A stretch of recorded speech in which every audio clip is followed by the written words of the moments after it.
भाषा की क्लास में आज हम शानच प्रत्यय पढ़ने जा रहे हैं। इससे पूर्व कत्वा, ल्यप और तव्यत प्रत्यय हम पढ़ चुके हैं। यह सभी प्रत्यय कृत प्रत्यय के अंतर्गत आते हैं।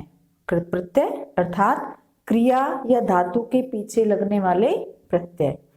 चलिए बात करते हैं शानच प्रत्यय की।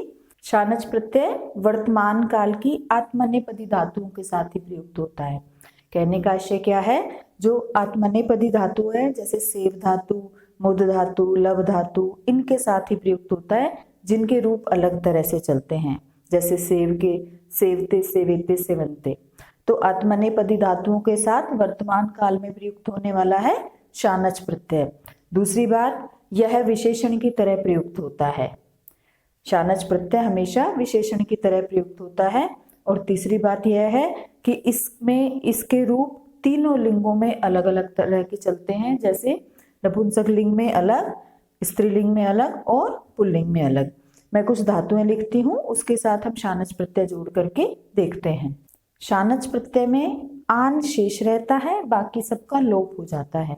जैसे हम बात करें सेव धातु में जब हम शानच प्रत्यय जोड़ते हैं तो यह बनेगा सेवमानः।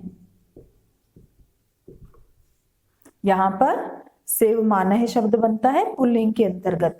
जब हम स्त्रीलिंग की बात करेंगे तो वहां बनता है सेवमाना। और नपुंसक लिंग की बात करते हैं तो यह बनेगा सेवमानम।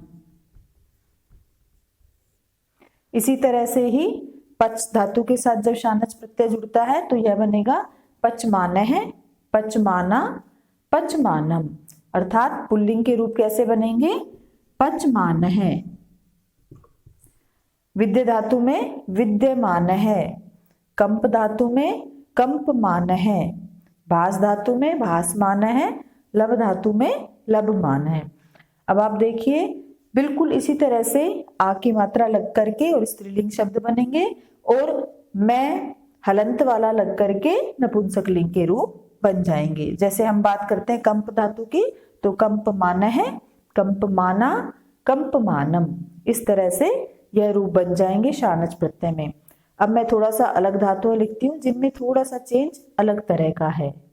मैंने कुछ और धातुएं लिखी हैं, इनके साथ हम शानच प्रत्यय का देखते हैं क्या परिवर्तन होता है। मुद धातु में जब हम शानच प्रत्यय जोड़ते हैं तो यह बनेगा मोदमानः। पुल्लिंग की बात हो रही है, ये यहां बनेगा मोदमानः। स्त्रीलिंग में मोदमाना और नपुंसक लिंग में मोदमानम। इसी तरह से यह दोनों एक जैसे हैं। शुभ धातु में जब जुड़ता है शानच प्रत्यय तो यह बनेगा शोभमानः। मुदमानः, मुद धातु के साथ मोदमानः, शुभ धातु के साथ शोभमानः।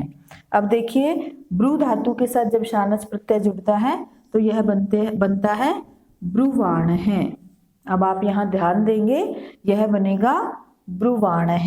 थोड़ा सा अलग तरह का अंतर आ रहा है इसमें। क्री धातु में जब शानच प्रत्यय जुड़ता है तो यह बनेगा कुर्वाणः।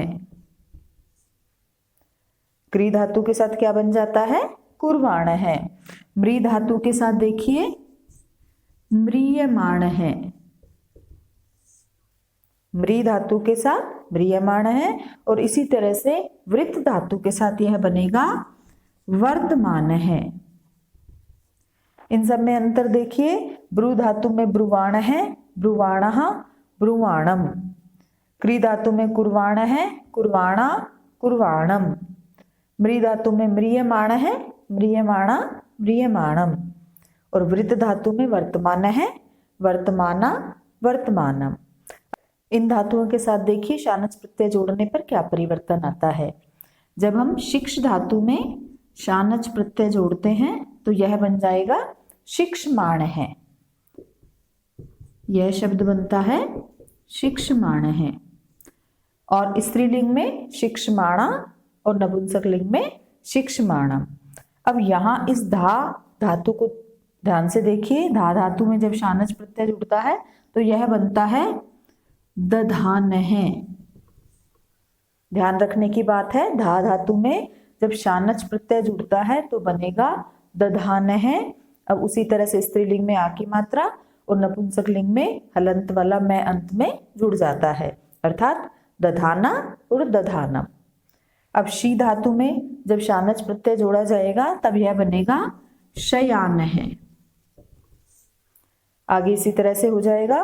और दा धातु में देखिए आप, इधर क्या अंतर आता है, यह बनेगा ददान है। अब इन दोनों में आप थोड़ा सा अंतर रखेंगे। धा धातु में जुड़ता है तो शुरुआत तो द से ही होती है, लेकिन दधान है बनता है। लेकिन जब दा धातु में शानच प्रत्यय जुड़ता है तो यह बनता है ददान है। इस प्रकार से शानच प्रत्यय का याद रखना है कि यह कृत प्रत्यय के अंतर्गत है, और कृत प्रत्यय अर्थात जो क्रिया के अंत में प्रत्यय लग रहा है। धन्यवाद।